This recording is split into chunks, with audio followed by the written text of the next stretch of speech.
নমস্কার বন্ধুরা, রান্নায় বাঙালিয়ানায় আপনাদের স্বাগত। আমি প্রিয়াঙ্কা ডিম আলু ফুলকপির ঝোলের একটি নতুন রেসিপি নিয়ে আপনাদের কাছে হাজির হয়েছি। একদম অন্যরকমভাবে বানিয়ে দেখাবো। রেসিপিটা দেখলেই বুঝতে পারবেন, পুরো রেসিপিটা দেখতে থাকুন। প্রথমে আমি কড়াইয়ের মধ্যে নিয়ে নিয়েছি সর্ষের তেল। সর্ষের তেলের মধ্যে আমি এখানে একটু লবণ দিয়ে দিচ্ছি সামান্য পরিমাণ, আর হলুদ নিয়ে নিয়েছি এখানে হাফ টেবিল চামচের মতো হলুদ দিয়ে দিলাম। দিয়ে দেওয়ার পর সেদ্ধ ডিম 4টে নিয়েছি, খোসা ছাড়িয়ে নিয়েছি। সেদ্ধ ডিমগুলো এক এক করে দিয়ে দিচ্ছি, দিয়ে লাল লাল করে ভেজে তুলে নিচ্ছি। সেদ্ধ ডিমটাকে তুলে নেওয়ার পর এরপরে এই তেলের মধ্যে আমি ফুলকপিগুলোকে ভেজে নেব। ফুলকপি এখানে আমি 8টা ফুল দিয়েছি মাঝারি সাইজে।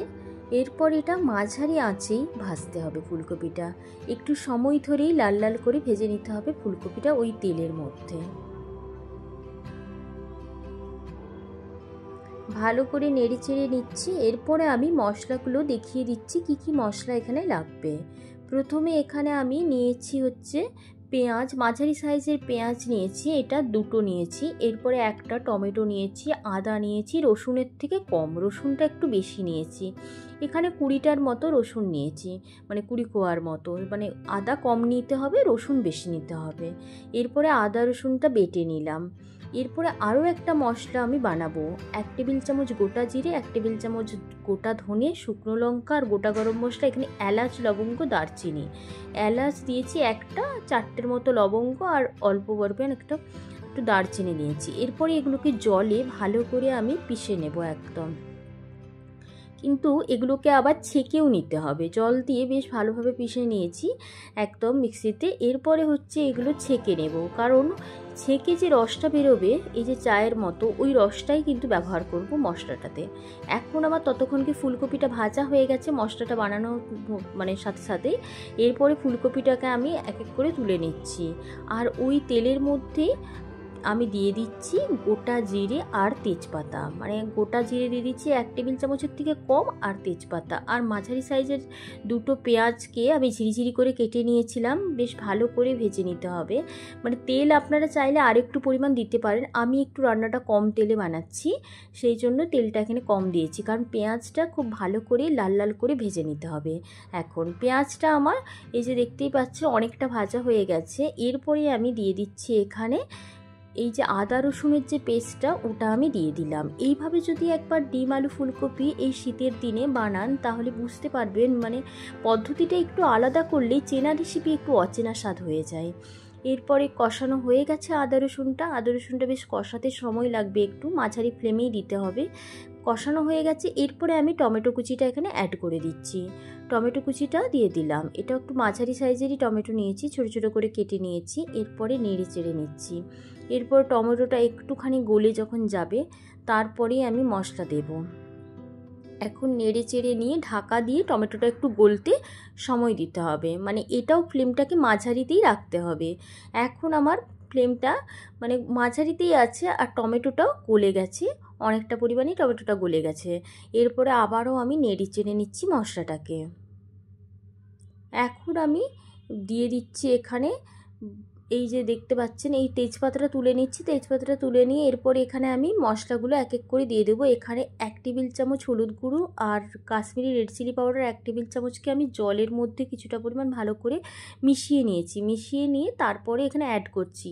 এই পদ্ধতিগুলো একটু যদি মানে দেখেন, পদ্ধতিগুলো এই একটু অন্যরকম পদ্ধতিতে বানালে না টেস্টটা অনেকটা ভালো হয়। এরপরে ওই বাটি ধোয়া জলটাও দিয়ে দিলাম। দিয়ে দেওয়ার পর ভালো করে আবারও আমি এটাকে নেড়ে চেড়ে নিচ্ছি। এরপরে কষিয়ে নিতে হবে, বেশ মানে ভালো পরিমাণভাবেই কষিয়ে নিতে হবে। একটু যখনই মানে একটু তেল ছাড়া হয়ে আসবে তখন আমি এখানে আলুগুলো দিয়ে দিচ্ছি। আলু কিন্তু ভাজার দরকার নেই, আলুগুলো কিন্তু কষানোর মধ্যে দিলেই বেশি টেস্ট হবে এখানে। এই আলুটা এভাবে দিয়ে দিলাম। দিয়ে এরপরে আলুটা দিয়ে একটু কষাতে থাকবো রান্নাটাকে। কষিয়ে নিয়েছি, অনেকটা পরিমাণ কষানো হয়ে যাবে। ঢাকা দিয়েও দরকার হলে একটু কষিয়ে নেবেন। আমি এখানে একটু ঢাকা দিয়ে কষিয়ে নিচ্ছি। ঢাকা দিয়ে কষিয়ে নিয়েছি, দেখতে পাচ্ছেন একটু মানে তেল ছাড়া, যেহেতু তেলটা কম দিয়েছি তাই তেল ছাড়াটা একটু কম হচ্ছে। আপনি যদি তেলটা একটু বেশি দেন সেক্ষেত্রে তেল ছাড়া ব্যাপারটা একটু বেশ ভালোভাবে চলে আসবে। এখানে একটু মনে হচ্ছে তেলটা কম ছাড়ছে, তারপরেও হচ্ছে মানে আমি কষিয়ে রান্নাটা করছি এখানে।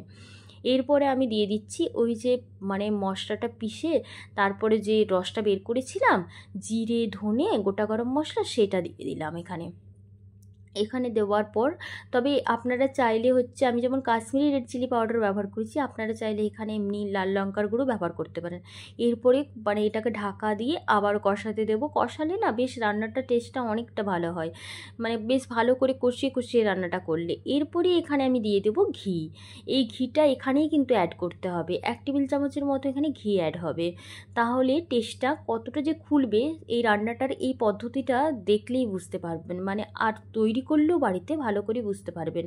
এইভাবে একবার বানিয়ে দেখুন আলু ফুলকপি ডিমের ঝোল, মানে মুখে স্বাদ লেগে থাকবে একদম। এরপরে কষিয়ে নিয়ে এরপরে আবার হচ্ছে দেখবেন যে কষানোটা তেল ছাড়া অবস্থায় চলে আসছে। এরপরে আমি এখানে জলটা অ্যাড করছি, তবে এখানে আমি একটু গরম জল অ্যাড করেছি, মানে ঝোলটা একটু গরম মানে জলটা হলে ভালো হয়, তাহলে রঙটাও বেশ ভালো আসে।